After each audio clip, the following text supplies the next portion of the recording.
Hello again, everybody, and welcome to Gamecock Central Radio. Emerson Phillips with Wes Mitchell here to talk about the Birmingham Bowl that will take place this Thursday, 2 o'clock kickoff at Legion Field in Birmingham, Alabama. South Carolina Gamecocks taking on the South Florida Bulls. Gamecocks 6-6.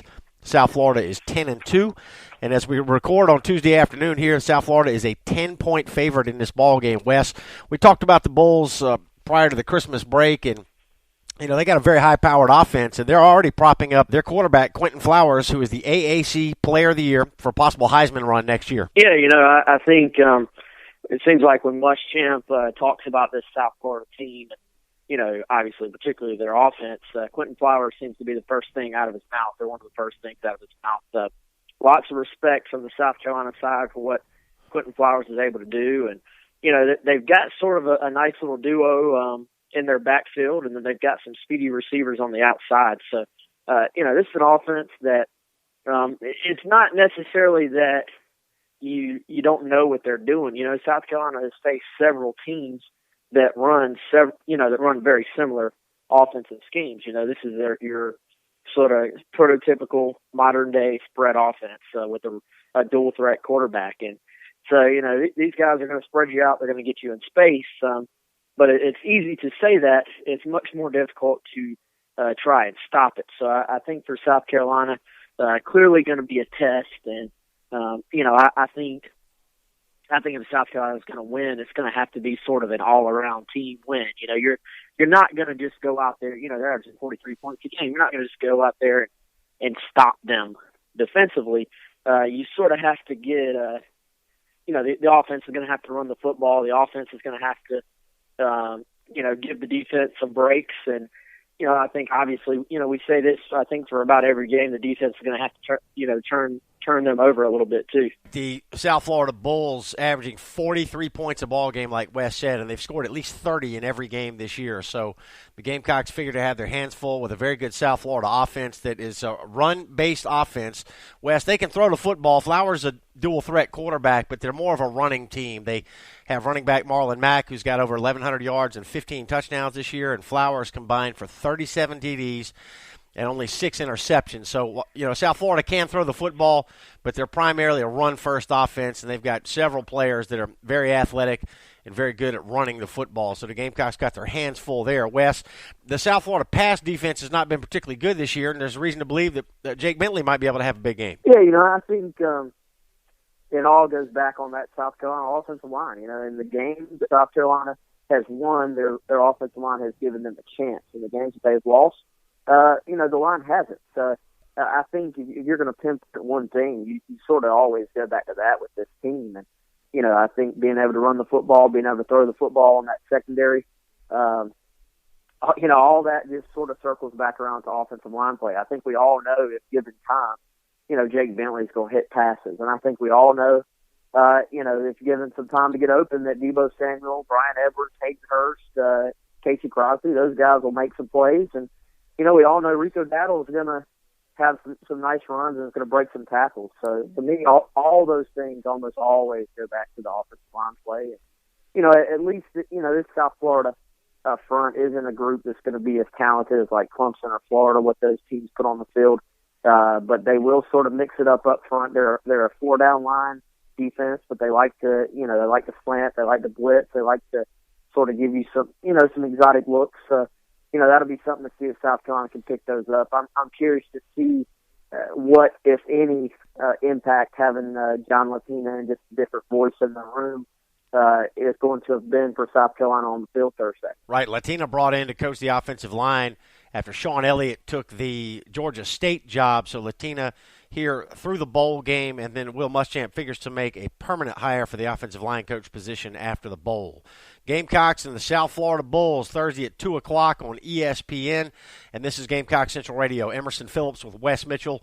We invite you to download the Gamecock Central Radio app. We've got this free phone app that allows you to listen to our podcast for free anywhere you receive cell phone service. You can listen on your phone, and you can download the GCR app on the App Store and on Google Play. To subscribe to our podcast, search for Gamecock Central Radio. You'll find us on iTunes, SoundCloud, and other popular services, or just visit radio.GamecockCentral.com.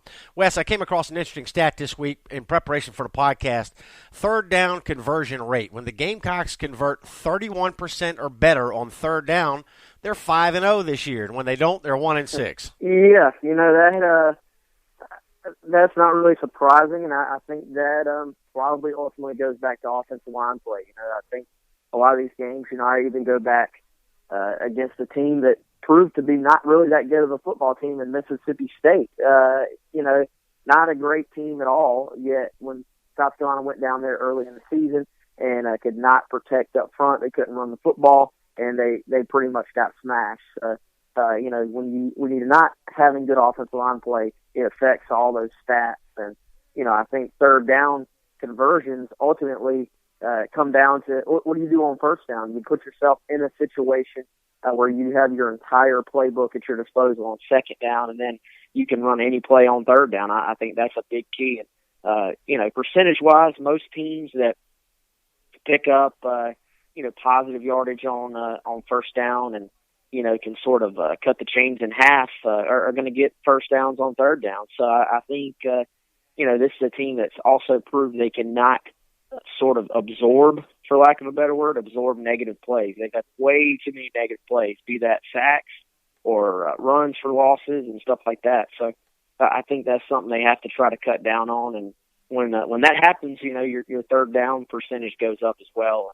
Against a team with such an explosive offense, I think we all know how important that's going to be for them to make first down, stay on the field, and move the football. Even if you don't score on a particular drive, keeping the ball for 6 or 7 plays and flipping the field position and running the clock and giving your defense a break. Most fans wouldn't really see that as a win, so to speak, because you didn't go down and score. But every little bit helps. I think the thing about like the Clemson game, part of the reason South Carolina got boat raced wasn't just because of, Clemson's high-powered offense. It was that South Carolina was continuously giving them the football back immediately. 3 and out, give them the ball back in good field position. It's just not a recipe for success. All right, Wes, we've got South Florida on a record-setting season here. They've had an historic year, 10 wins, the winningest season in the history of their program, and a chance to make it 11. And, of course, their head coach, Willie Taggart, has accepted the Oregon job, so he has moved on. Coach Wiest, their offensive coordinator, will handle the Bulls for the bowl game. And Charlie Strong, of course, has already been hired to be South Florida's next head coach, and he's sort of waiting in the wings here, waiting to take over after the bowl game. So a lot of interesting storylines for this Birmingham Bowl that will take place on Thursday at 2 o'clock in Birmingham, Alabama, and we'll have plenty of coverage here on Gamecock Central Radio. Wes, let's move on from the bowl game here and talk about some new player acquisitions here. The Gamecocks have picked up a couple of players this week that will come in, starting after the bowl game, obviously, and one of those is Jalen Foster, who is originally from Burns High School in the upstate, played this past year at Gardner-Webb, and he was Big South Freshman of the Year. Defensive back, Wes, who's going to get an opportunity to play for the Gamecocks after he sits out 2017. Yeah, I like this move, Emerson, because I think that, and I read an article about it, I think South Carolina is being very resourceful in how they try to rebuild this roster. I think you look at this recruiting class, you have 5 high school guys coming in. You have 2 JUCO guys, one of which is a junior and one is a sophomore. And then you actually have Jalen Foster, who will come in as a walk-on, potentially go on scholarship later on, will have to sit out this year, and then will be a redshirt sophomore next year. So, as you are sort of, they knew they needed numbers at defensive back, but they're sort of spreading these numbers out throughout classes by sort of separating it like that. So, I think that's smart. They need to rebuild this roster in about every way possible. So when you can get in a guy, bring him in as a walk-on, if you're a Big South freshman player of the year, you were doing something right. Doesn't mean he's going to come in and be, an all SEC type player, but for what I've heard from folks there at Burns, he's a big, smooth kid. He sounds like he's a bit of a late bloomer, was under the radar a bit. But if you're getting 45 tackles, 5 interceptions, and those type of accolades, you're doing something right as a player.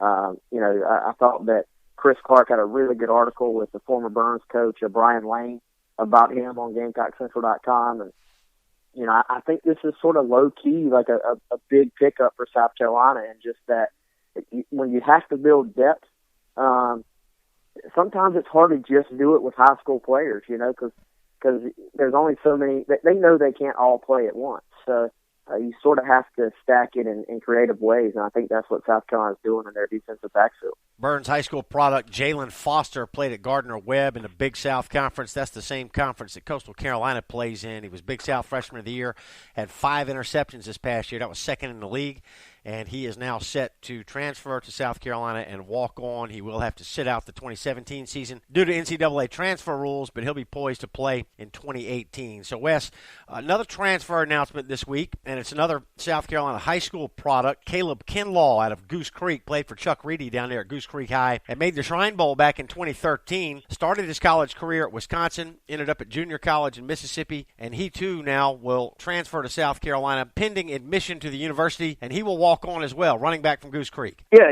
again, another sort of creative addition to the program.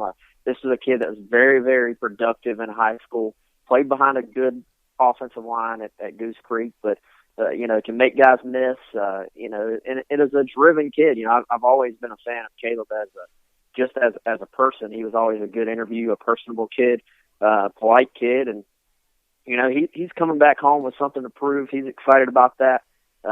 Jay Graham, South Carolina's former running backs coach, was after him, early on, but then South Carolina had to change with Graham leaving to go to Tennessee. And South Carolina really didn't do much with him, from what I understand, after that, when he was in high school. So now, sort of an opportunity for him to come back. He's had some injuries at Wisconsin, ended up at JUCO. Just wants a chance to come back home and show what he can do. And I think, another transfer, obviously Tyson Williams for South Carolina next year is going to have an opportunity to be a playmaker for them. We know what Rico Dowdle can do. A.J. Turner's clearly back. So, I don't think Kinlaw is going to just step in and, be in that too deep. But at the same time, running back's position, you always have to have depth. This is a win-win situation for South Carolina and for Caleb Kinlaw, I think, and an opportunity for him to show what he can do. So, again, I think the way the staff has sort of gotten creative at rebuilding this roster, it's still going to take time, but when you can add guys like this and, even a Stephen Montauk, if you want to go back prior to this year, a late addition. He showed up the day after camp started, late addition to the roster.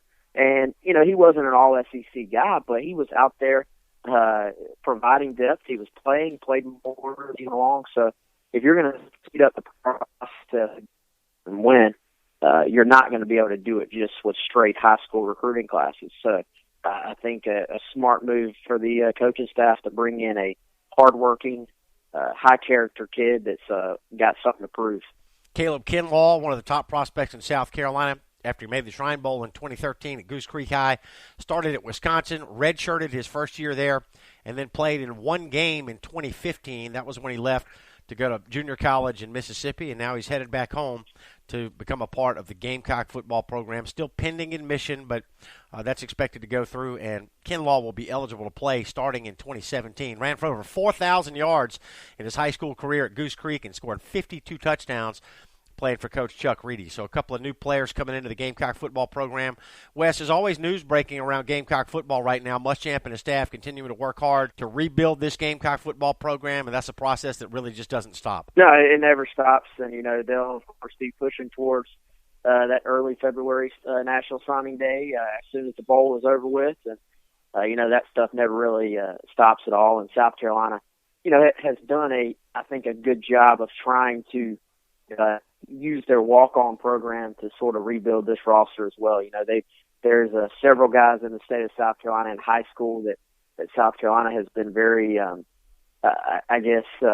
forward about offering preferred walk-on positions. A.T. Melton, the offensive lineman from Dillon, who's probably a little bit undersized as an SEC kid. As far as a scholarship SEC kids, they've talked to him about walking on. There's several guys out there that this staff has been very proactive about reaching out to and trying to get to walk on. So when you rebuild a roster, it's not just those top spots. Every position matters. Even the guys that are providing depth, and even the guys that are ultimately going to be your scout team players. The better those players are, the better off you are as a program. So I think this this staff is doing a good job of that. Wes, how was your Christmas, man? Was Santa Claus good to you? It was real good, man.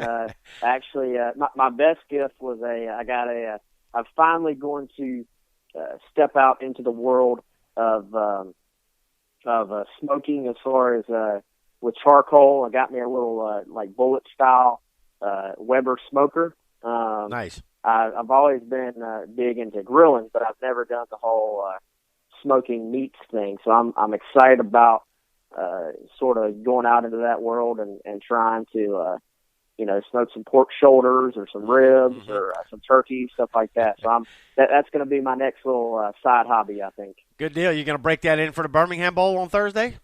I should, man. If you want to swing by, I do. I might have some pulled pork ready for you. Excellent. I'll be there, Wes. We appreciate the update today, man. Looking forward to the bowl game on Thursday, and then we will turn the calendar on a new year, and we'll get ready for more Gamecock football coverage coming up in 2017. Thanks very much, Wes. All right, man. We'll talk to you soon. All right, that's Wes Mitchell, and I'm Emerson Phillips, and this is Gamecock Central Radio. Thanks for being with us.